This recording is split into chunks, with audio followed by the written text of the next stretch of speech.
Hey guys, I hope that you are being safe on your break. I am going to be reading you a story. It's called The Tale of Peter Rabbit, and it is written by Beatrix.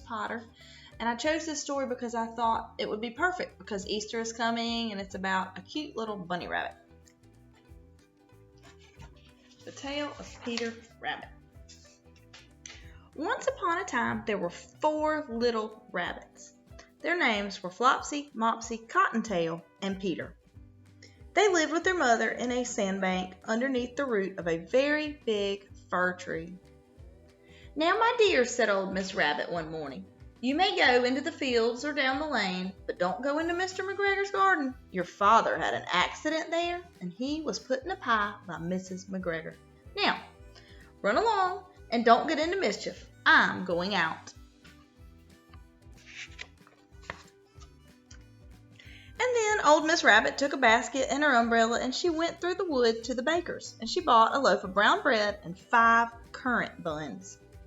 Flopsy, Mopsy, and Cottontail, who were good little bunnies, went down the lane to gather blackberries.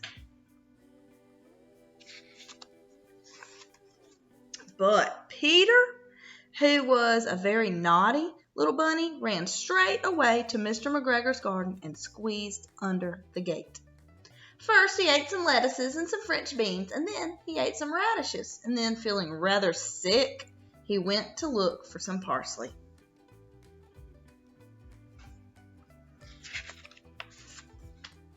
But round the end of a cucumber frame, who should he meet but Mr. McGregor? Mr. McGregor was on his hands and knees planting out young cabbages, but he jumped up and he ran after Peter, waving a rake and calling out, "Stop it, thief!" Peter was most dreadfully frightened. He rushed all over the garden, for he had forgotten his way back to the gate. He lost one of his shoes among the cabbages and the other shoe among the potatoes, and after losing them, he ran on 4 legs and went faster, so that I think he might have gotten away altogether had he not unfortunately ran into a gooseberry net and got caught by the large buttons on his jacket. It was a blue jacket with brass buttons, and it was quite new. Peter gave himself up for lost, and he shed big tears, but his sobs were overheard by some friendly sparrows, who flew to him in great excitement and implored him to exert himself. And there's poor Peter caught up in the net, crying away. Mr. McGregor came up with a sieve, which he intended to pop upon the top of Peter. But Peter wiggled out just in time, leaving his jacket behind him. And he rushed into the tool shed and he jumped into a can. Would have been a beautiful thing to hide in had it not had so much water in it. Mr. McGregor was quite sure that Peter was somewhere in the tool shed. Perhaps he was hidden underneath a flower pot, and he began to turn them over carefully, looking under each one. Presently, Peter sneezed. "Achoo!" And Mr. McGregor was after him in no time. He tried to put his foot on Peter, who jumped out of a window, upsetting 3 plants. The window was so small that Mr. McGregor was tired of running after Peter, but he went back to his work. And there is Peter, we're trying to get away.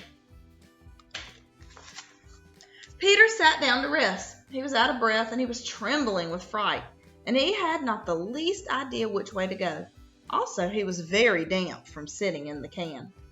And after a time, he began to wander about, ippity-ippity, no, not very fast, and he was looking all around.